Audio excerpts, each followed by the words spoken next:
자, 6년 전 20대 국회 때 이 모습 기억하십니까?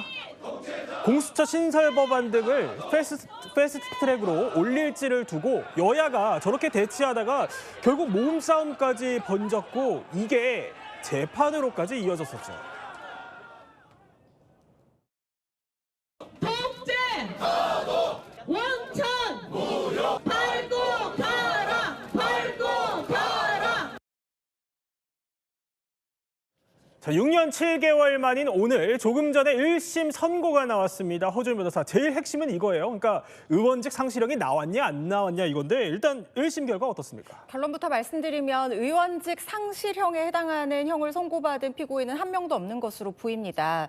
물론 구형은 징역형만 구형이 됐던 나경원 의원 같은 이 피고인도 있었기 때문에 사실 구형량으로 보면 국회 선진화법에 따라서 500만 원 이상의 벌금형이 선고가 되거나 형법상 죄명으로 금고 이상의 형이 선고가 되면 의원직을 박탈을 당하고 확정된 뒤로부터 피선거권도 박탈당할 우려가 있었는데 지금 나경원 의원 같은 경우에는 특수공무집행 방해행위, 그러니까 최입의 의원을 감금하고 일어나지 못하도록 밀어서 앉히고 이런 행위에 대해서는 벌금 2천만 원 형이 선고가 됐고요. 국회법 위반형은 400만 원 형이 선고가 됐습니다. 황교안 대표 같은 경우에도 특수공무집행 방해는 1,500만 원, 국회법 위반은 400만 원, 송원석 의원 같은 경우에도 특수공무집행 방해는 1,000만 원, 그리고 국회법 위반은 150만 원 형으로 모두 다 벌금형이 선고가 됐는데 가장 주목이 됐던 게 이제 국회법 위반 혐의였는데 500만 원 이상의 형을 선고받은 사람이 없기 때문에 일단은 1심 결과로만 놓고 본다고 하면 의원직을 상실할 정도의 형을 선고받은 사람은 없다 이렇게 보셔도 될 것 같습니다. 그런데 그러니까 의원직 상실형을 선고받은 사람은 없다. 근데 이거 1심 결과인 거잖아요, 허준 변호사. 그러면 2심 가서 혹시 뭐 더 높은 형량이 선고될 수도 있는 거예요? 가능성은 배제를 할 수가 없습니다. 왜냐하면 만약에 검찰 쪽에서 항소를 한다고 하면 피고인이 같이 항소한다고 하더라도 이것을 다시 놓고 판단을 하게 되기 때문에 불이익 변경 금지 원칙이 적용이 되지 않고 그래서 형량이 더 높아질 가능성도 배제를 할 수가 없습니다. 지금 나경원 의원 측에서는 항소를 할지 말지를 고민한다 이런 입장을 밝힌 것으로 알고 있는데 문제는 뭐냐면 지금 이 피고인들이 다 정치인들이다 보니까 어떤 정치적인 생명과도 관련이 있고 정치적 행보와도 관련이 있기 때문에 이거를 무죄를 지금 주장을 하고 있는 상황이거든요. 무죄 주장을 하면서 이걸 끝까지 끌고 갈 가능성도 있어 보이고 그렇다고 하면 검찰도 같이 항소를 한다고 하면 형량은 올라갈 가능성도 있어 보입니다. 조금 전에 선고가 나오다 보니까 저희가 속보로 전해드리고 있는데 자, 그러면 이제 이 선고 결과를 받아든 지금 국민의힘 분위기는 어떻습니까? 일단 한숨 돌렸죠. 사실은 굉장히 위기감이 고조가 됐었습니다. 국민의힘이요. 지금 의원수 107석이거든요. 그런데 당초 구형량만 따지면 현직 의원 6명 중에서 5명이 검찰의 구형대로 똑같이 나왔더라면 의원직을 상실할 수 있는 위기였거든요. 그런데 지금 모두 피했기 때문에 사실 여기서 107명에서 5명이 빠지면 102명이 되고 개헌 저지선 무너지는 거 아니야. 추경호 의원 다음 주에 또 내란 특검 관련돼가지고 지금 체포동의안 의결도 있고 여러 가지 것들이 있어서 그런 걱정이 있었는데 일단은 한숨 돌렸다. 그리고 오늘 판사도 이렇게 얘기를 했더라고요.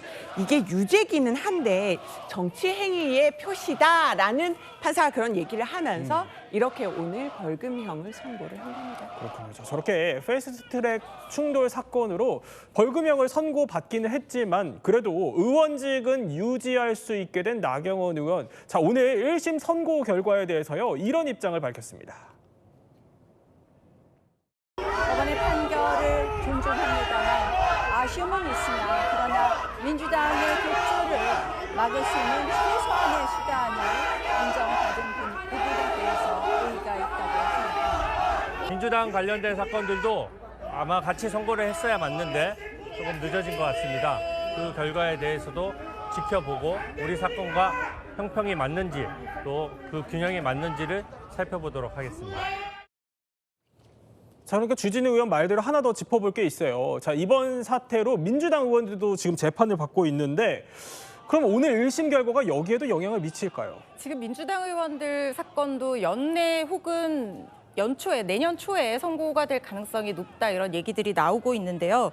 물론 적용된 혐의가 다르고 정해진 법정형이 다르기 때문에 각각의 어떤 재판에 제출된 증거와 양형 사유 이런 것들을 종합적으로 판단을 해서 별개로 선고가 이루어질 것입니다. 그렇지만 기본적인 사실관계에서 만약에 인정된 부분에서 동일하게 인정할 수 있는 부분이 있다면 이 부분은 후속 선고가 나오는 재판부에서도 관심 있게 지켜볼 거라는 생각이 들고요. 특히 지금 나경원 의원 사례만 놓고 보더라도 왜냐하면 나경원 의원이 지금 가장 무거운 형량이 구형이 됐던 사람이거든요. 예. 그런데 벌금형이 구형이 되질 않았어요. 그 어떤 혐의에서도. 그런데 징역형이 구형된 피고인에게 이렇게 형종을 바꾸어서 벌금형을 선고를 했다는 것은 어떻게 보면 상당히 선처를 한 부분입니다. 이런 어떤 정당 행위에 대한 재판부의 태도 같은 것들을 고려를 해서 그 취지를 동일하게 가져갈 가능성도 있지 않나 하는 생각이 듭니다.